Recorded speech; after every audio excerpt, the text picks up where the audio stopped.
یہ جو لوگوں کی شکایتیں ہمارے دل میں ہیں یہ علامت ہے، جو فضول شکایتیں دل میں ہمارے ہے علامت ہے کہ ہمارے دل میں اللہ نہیں، یعنی تعلق مع اللہ نہیں۔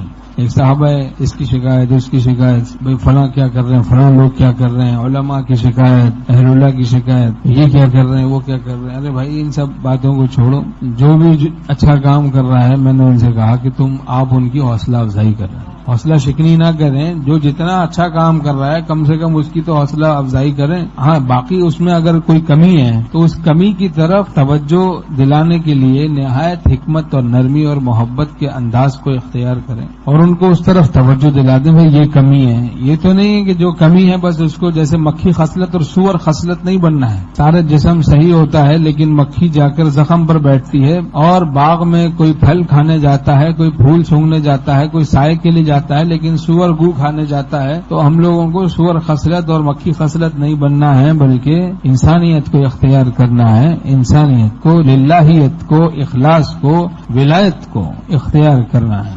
ہر کسی کی شکایت یہ کیا کر رہا ہے وہ کیا کر رہا ہے، بھائی تو کیا کر رہا ہے۔ پھر ہم نے ایک بات بتائی ان کو، ہم نے کہا دیکھیں کتے کو تو کوئی حرام سمجھے کہ ہاں بھائی یہ تو کھانا حرام ہے لیکن سور کو حلال سمجھ رہا ہے، یا سور کو حرام سمجھ رہا ہے لیکن کوے کو وہ حلال سمجھ رہا ہے، اور ایسے کسی حرام جانور کو، گدھے کو وہ حلال سمجھ رہا ہے۔ تو اب کہیں گے کہ بھائی عجیب ہے، تو جتنے حرام میں سب سے بچنا ہے نا۔ میں نے کہا اگر فلاں خدام دین کی خدمت کر رہے ہیں لیکن ان میں کوئی کسر کمی ہے، چلو بھائی وہ کمی ہے وہ گناہ ہے، تو آپ جو ہے تکبر میں مبتلا ہیں تو وہ بھی تو حرام ہے، دوسروں کو حقیر سمجھ رہے ہیں وہ بھی تو حرام ہے۔ تو اپنے گناہ سے نفرت کم ہوتی ہے آدمی کو، تو اپنے گناہوں سے نفرت کم ہوتی ہے۔ اسی طریقے سے حضرت تھانوی رحمۃ اللہ یہ بات فرماتا ہے، تو اپنے گناہوں سے بھی نفرت زیادہ کرنی ہے۔ نامناسب ہے اے دل ناداں، کوئی جزامی ہنسے زکامی پر، جزام یعنی کوڑا، کوئی کوڑی ہنسے زکامی پر، کتنی عجیب بات ہے۔ تو اپنے مرض کو جزام سمجھنا ہے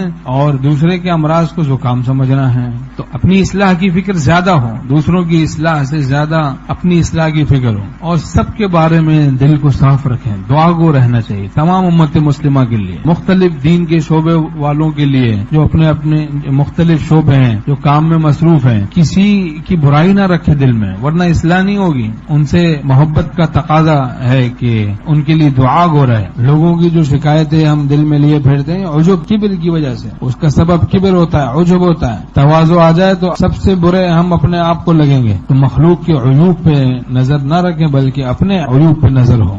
جب اپنے عیوب پہ نظر ہوگی تو پھر سب اچھے لگیں گے۔ بھائی سب کے لیے ہم دعاؤں کا اہتمام بھی کریں گے۔